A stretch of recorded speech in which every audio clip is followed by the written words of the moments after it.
morning, everyone, and welcome back to Wake and Take. It's your boy Jason, and we've got some football to talk about today. Today is Wednesday, so we're going to do a little bit of a market watch. We're going to be giving a look at the fantasy football market, and we're going to be talking my top 5 buys heading into week 11. So without further ado, go ahead and take out your coffee, sit back, relax, and enjoy the show.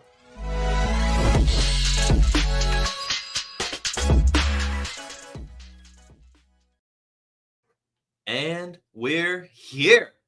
Thank you all so much for tuning in. Shout out to you, our fearless producer, Dustin, Alex, Lucas, Louie, Alex again, Terminal Sarcasm, and Jamie. Glad to see you all in the chat this morning. Here, listening to my football takes. Really appreciate it. And yeah, if you're wondering where my background is, I have no clue. It's just not working. So, hey, we're just using my regular room. You get to see my room today. Nothing is working. We love that. We love when things don't work here on Wake and Take, but that's cool. You get to see my fun little stuff, I guess. Whatever. Anyway, let's go ahead and get right on into it. We've got 5 players that I am looking to buy today, and we're going to start with an ad break. We're going to start with an ad break. Before we get into it, why don't we just hear about Fast Draft? Drafting is the best part of fantasy football, and drafting fast is what Fast Draft is all about. Fast Draft is the fastest best ball app on the planet. With just 6 rounds and a 20-second time clock, you can draft in under 10 minutes. Don't have 10 minutes? Use Turbo Mode to create teams with a click of a button. We love volume players, and volume players love Fast Draft because we make it exponentially easier to max enter 150 lineups, and if a tournament you love does fill, don't worry, we'll roll out another one the next day because we focus just on the players you care about. In April and May, our Origins tournaments are rookie only because the NFL Draft is the second most popular event in American sports after the Super Bowl. Fast Draft tracks player ownership in real time, so you can always see your exposure at a glance in the draft room, and there's no position restrictions. And the best part of that is you never have to draft a tight end. With only 60 players drafted, there are 2 key ways to get unique. You draft players well above or below ADP, or shake up your boosters. The boosters let you set 4 players with point multipliers up to 2x, so you can improve your chances of being unique by putting premiums on later round picks. Okay, that's what Fast Draft's all about. Now start your engines.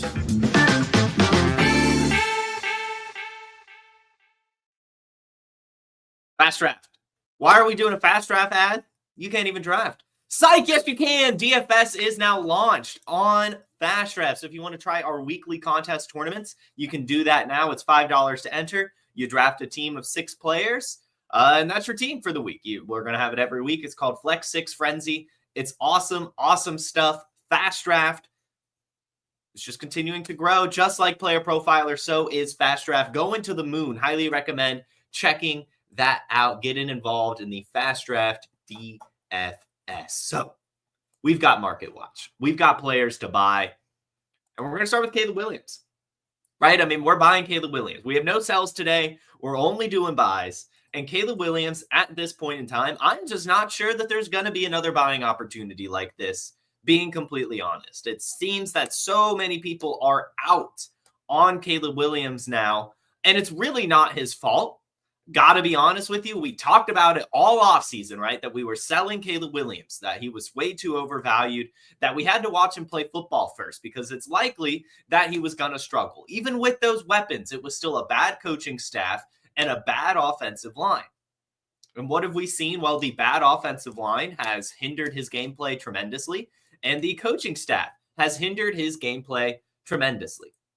The bright side is the coaching staff is starting to get cleaned out. We already have the offensive coordinator, Shane Waldron, fired and replaced, and I'm sure by the end of the year, we'll see Matt Eberflus changed as well. So in Dynasty especially, we should be buying Caleb Williams. But I think the case is there for redraft as well. I think that we see it a lot in the NFL where a new coordinator comes in, new coaching staff comes in, and the players just play better, right? Like they have the monkey off their back. They're able to focus on what they're good at and just play ball. And I think that in particular is what's going to help Caleb Williams. He is very much like a backyard football type style of quarterback, very improvisational. And I know that Shane Waldron's system is one that isn't conducive to offensive success. I mean, we've all seen the clip of Jackson Smith and Jigba, asked about the hiring of Shane Waldron in Chicago, how he thinks Caleb Williams will do and all that stuff. And he, just basically said, like, best of luck to him, right? Like, he knows that offense is not a good one. And we knew that too. It's over now, though. And Caleb Williams has shown some promise. Yeah, it has been awful the last few weeks. And really this season, he's only the QB 21. But over the last 3 weeks, he only has one game over 200 yards and hasn't once had a touchdown over the last 3 weeks. But if you go before that, weeks 5 and 6, he crushed it, right? He had over 500 passing yards and 6 passing touchdowns in those 2 games combined, and had 2 top 7 quarterback fantasy finishes in those weeks. So he's shown a ton of promise. Even in week 3 against the Colts, right? He had 363 pass yards as a rookie, right? Like, that's all you can really ask for. And you find in his underlying metrics that it makes sense that he hasn't really been able to do well, right? We talk about the offensive line. The Caleb Williams and the Bears, they rank 33rd in protection rate, right? Literally not even a top offensive line in the league, outside of the top 32. That's how bad it is, right? Like, it has been awful. But there's a lot to like. He's 11th in money throws. He's 8th in air yards. He's 10th in expected fantasy points per game. He's 5th in pace of play. He's carrying the ball as well. He's averaging 4.6 carries a game, 25.5 rushing yards a game, which is not too shabby, right? It's just not too shabby. So I want to get Caleb Williams while I can. He's valued in Dynasty outside the top 8 now. He's the keep trade cut QB 9, the player profiler QB 10. And I just think that that's about his floor. I really don't think Caleb Williams is a bust. I really don't. Even as the guy that was selling him all offseason and avoiding him, I don't think he's a bust. I just didn't like the situation he was in heading into the season. And we're seeing it play out. We've seen it play out now. But things will get better. Things will get better. Even, in fact, probably this season, right? I mean, like, we're kind of seeing with Drake May, even though the Patriots suck, he's still able to put up fantasy points. And I think we'll see a lot of the same from Caleb Williams as well without Shane Waldron. I think this new coordinator, new play caller is going to help a ton. I think we're going to see some more of these just kind of Patrick Mahomes-esque Caleb Williams plays where he goes out of the pocket, finds an open person, or scrambles a bit more. I think we're just going to see the fantasy points start to pour in. So I want to get Caleb Williams for the rest of the season, but I damn sure want to get him in Dynasty as well. We are buying Caleb Williams. The underlying metrics are there. The situation is getting better, and he's still the 101 for a reason, one of the more talented quarterback prospects we've seen come in. The hype was there for a reason. We just have to exercise patience, buy Caleb Williams while you can. And we're just going to continue banging the drum for his teammate as well. I know we've talked about Rome Odunze a lot in the market watch, but this is a player I desperately want on my dynasty teams in particular, but also for the rest of season, I think that we're going to start to see some spike weeks from him. 2 out of the 3 games out of the bye, he has actually led the team in targets and receiving yards. And it was just this week that he really didn't have a good game. But if you look back to week 9, he had 100 receiving yards. Before that, he had 41, which was team leading. I do think that the change in regime for Chicago suggests that they have accepted this season as over. And they're going to focus more on developing the future of this team. And the future of this team is Caleb Williams and Rome Odunze. And Rome Odunze will develop into the wide receiver 1 in Chicago. So I just want to get him while I still can, especially in Dynasty. But I think redraft as well, he's going to be pretty special going down the stretch, right? I mean, we've seen a couple big games from him so far this year. He had 23 points in week 3, 15 in week 9. And some of his underlying metrics are not too bad either. It's not great, really. I mean, it is a crowded team, and they haven't been passing the ball a lot in terms of feeding him the ball. But still, he's 7th in average target distance, and is just, I mean, like, really just fine. Like 18th in air yards, 27th in air yard share, 22nd in routes run. Like, he's just doing fine.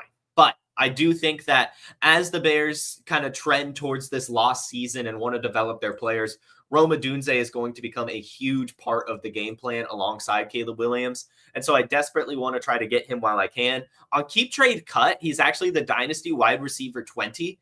That's crazy to me. On Player Profiler, we have him way higher. He's the Dynasty wide receiver 12 on the Player Profiler Dynasty rankings. I just think that's a lot more apt. This is one of the better prospects we've seen. He was taken in the top 10 for a reason. His best comparable player on Player Profiler is Justin Jefferson. for a reason. Hyper athletic, great head on his shoulders, super hard worker. I want Rome Odunze so bad. He's a stud. Get him while you can in both Dynasty and Redraft. All of these are Dynasty and Redraft, pretty much. I'm going to be honest with you. Now, Rome Odunze and Caleb Williams, they're more Dynasty focused than the rest. So I wanted to go ahead and knock those out. Those are mostly Dynasty buys, but I think the case is there for Redraft as well for the Bears to kind of have a better second third of the season. I really want to get them all. I think we've seen it before, right? Where the new coaching staff, new coordinators come in and the offense just looks better because the monkey is off their shoulders and they're able to play ball the way they want to play ball. And that just generally is conducive to success. So we're buying the Bears, but specifically the young nucleus, Caleb Williams and Rome Odunze. Next up, we're going to Nico Collins. And I know this is going to be the same thing. I already know I'm going to get shit for this. I already know it. But guys, just chill. Right? Last week, we talked about buying Christian McCaffrey because he was going to return. And I got a lot of messages and DMs, comments saying, why would I buy Christian McCaffrey now that he's returning? You know, like I should have been buying him weeks ago. And that's true. But that also doesn't mean that the buy window is closed. And that's how I'm looking at Nico Collins here.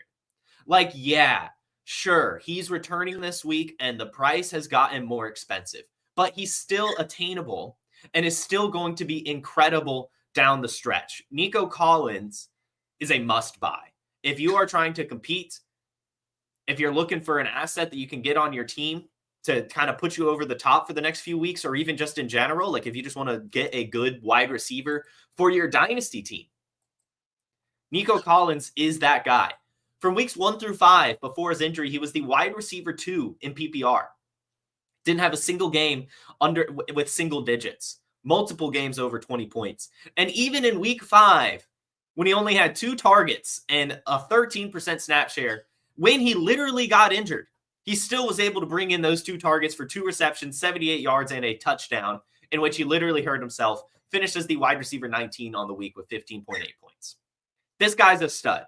And we're watching the Texans struggle immensely without him on the team. When he returns, the Texans offense will not only get better, but he's going to be an instant producer with a great fantasy ceiling. He's the keep trade cut wide receiver 6, the player profiler wide receiver 8. I'm buying him in Dynasty. I'm buying him in Redraft, really at whatever the cost. Because if you look at the underlying metrics, he's just awesome. He was 8th in target rate before the injury. He was 11th in air yard share, a 40% air yard share. And it's important to note that all of these were games that Stephon Diggs played, right? Like now Stephon Diggs is gone as well. So you're talking about a player who was already 2nd in points per game, 2nd in expected fantasy points per game, leading the NFL in yards per route run, now having even more opportunity with Stephon Diggs gone. Nico Collins is like the buy of all buys right now. And with him missing last week, the buy window remained open. And so we're buying Nico Collins while we can because the Texans desperately need him and we desperately need him on our fantasy teams. Nico Collins, you've got to get him. Faux show. Well, I mean, Big B, yeah, this is a fantasy football show. I'm not giving what. Of course. The people need to hear this, though. Because there are a lot of people out there who are thinking they should be selling Caleb Williams, selling Rome Odunze, selling Nico Collins, when actually you should be buying them. Get Nico Collins while you still can. The buy window is open, but not for much longer. He's going to go score like 20-plus points this week. It's going to be incredible. You've got to get him. Really bad. And we're buying the new Nico Collins as well, Cedric Tillman. Cedric Tillman's best comparable player on Player Profiler is Nico Collins for a reason. Both about 6'3", over 200 pounds. Nico Collins a little bit more athletic, but still. Cedric Tillman has a great athletic profile. And what we've seen from him the last, 3 out of the last 4 weeks, because last week they were on the bye, but the 3 weeks before the Browns bye, he was literally the wide receiver 1. Cedric Tillman was literally the wide receiver 1 in PPR leagues, had over 250 yards, had over 30 targets. Every single game was 18 or more fantasy points a game. Just absolutely crushed it heading into the bye. A huge part of the Browns offense. And because of the bye, the hype has kind of died a little bit for Cedric Tillman and the Browns offense in general, right? Like just they don't play a game, people kind of forget, the hype dies down a little bit. So the buying window reopens now for Cedric Tillman, and he's still valued outside the top 40 of wide receivers on both Keep Trade Cut and Player Profiler. But again, it's important to note the type of production we saw from him heading into the bye week and the type of production we'll probably see from him rest of season. It's very possible that they have used this bye week to implement him into the game plan even more than they already have, right? Like Cedric Tillman should be gearing up for a great rest of season. You want to get him while the hype is kind of down because he's probably going to go back out again and get double-digit targets and a touchdown and be a big part of Jameis Winston's game plan and the Browns. Cedric Tillman, a huge buy right now. Because he was gotten off the waiver wire, he's cheap. You know, like you should be able to get Cedric Tillman for an easy price, and it's probably worth whatever price you're going to pay for the type of production you're going to get. I mean, like you're getting Nico Collins production for like Deontay Johnson prices. So Cedric Tillman, big buy, huge value right now. And since they were on the buy last week, the hype has kind of died down a little bit. And fantasy managers have kind of, the short-term memory kind of plays into effect here, and they've kind of forgotten what he is able to bring. And remember, just, I got him off the waiver wire. I should probably try to sell him while I can. But I don't think that's the case. I think we should be buying Cedric Tillman. I think he's a stud. And yeah, I think a second is a fair price. I think I would throw a second his way. And then also maybe see what type of players I could use to swap. And the final buy is Jonathan Taylor. This one's big to me because, I mean, he's incredible. I mean, this is one of the better running backs in the league, right? Like Jonathan Taylor, up until this season, was kind of touted as the Dynasty RB1. Tons of people wanted him. He was awesome, super athletic. Injury concerns, bad offense, yada, yada, yada. But this year, he's actually been pretty incredible. Really incredible, I've got to be honest with you. But because of the injury, you know, his value has gone down a little bit. He's acquirable. And I just don't think he really should be. He's the Keep Trade Cut RB8, the Player Profiler RB7. But on the season is the RB25 because of his injuries. But he only has one game with single-digit points this season, and that was last week. Well, I guess 2 weeks ago when he returned from his injury in week 9. Last week, though, he had 122 total yards and 14.2 fantasy points. Literally, if he scored a touchdown, Jonathan Taylor would have been looked at way differently than he is right now. But because he didn't score a touchdown, he's still kind of disappointing. He hasn't shown a true ceiling since returning from injuries, so he's still very acquirable. And if you're contending, Jonathan Taylor is the perfect buy. Because if you look at the playoff schedule, week 16 and 17, the Colts take on the Titans and the Giants. Those are supreme matchups for a fantasy running back, especially one like Jonathan Taylor, who's hyper athletic, super explosive, and is getting the type of volume he is. He's leading the NFL in opportunity share and finds himself in the top 5 of dominator rating, breakaway runs, shotgun carry rate, a ton of things. Snap share, finds himself 6th in explosive rating. I mean, this guy is just killing it so far this season. And I think that he is one of the true elite running backs in the NFL, but he's not really being valued in that right now. He belongs in the Devon Achane, you know, Jahmyr Gibbs, Bijan Robinson, Breece Hall tier, but he's not really in it right now. So I would be looking to buy him. The playoff schedule is juicy. The volume he's getting is juicy. He's trending in the right direction in terms of his health as well, with just having 122 yards against the Bills. Try to buy Jonathan Taylor if you can. Get him on your teams. Should have a great rest of season. Should be fun. So those are our top 5 buys. Caleb Williams, Rome Odunze, Nico Collins, Cedric Tillman, and Jonathan Taylor. That was our Market Watch. Let's pop into the chat and see if we have any questions. I'm going to go up to the top and scroll down. Would you rather get Madison or Estime off waivers? I would rather get Estime. Am I a vocalist? I did sing in my life. I have sung in my life. I like to sing. But no, I don't think I would classify myself as a vocalist. You have a trade question. You would get A.J. Brown in a second-round pick for 2 firsts. Yes, I would do that. I would definitely do that. That's a fun trade.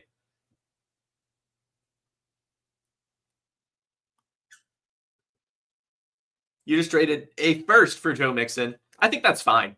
I think that's a good trade for sure. Actually, I mean, the type of production you're getting from him right now is unbelievable. Should help make a push for the playoffs, as you said. And hopefully that first turns into a late first. Joe Mixon, I believe it's like a 3-year contract in Houston, if I'm not mistaken. So I think he has dynasty value as well on that team. I think it was a 3-year. Is it a 2-year? Hold on. Pulling up his contract. Yeah, he's still under contract for 2 more years after this. They might take the out after next season, but still. Joe Mixon, I think, is a fun player to try to acquire right now as well. Good move. I think a first is totally fine. And that should do it. Everyone, thank you so much for tuning in. Make sure you hit that like button and make sure you subscribe. We'll be back tomorrow for some more Wake and Take. So make sure you hit that bell to get notified when we go live. You all have a wonderful Wednesday, a fantastic rest of your week, and I'll see you tomorrow. From the Podfather to you, I deeply appreciate you tuning in. And many ask, what can I do? What can I do to help support the hosts, the research they do, the production costs? Go to PlayerProfiler.com, Dynasty Deluxe, World Famous Draft Kit, Rankings, DFS Dominator, and of course, data analysis. Subscribe to any one of those, and you support all of us and take Player Profiler to the moon.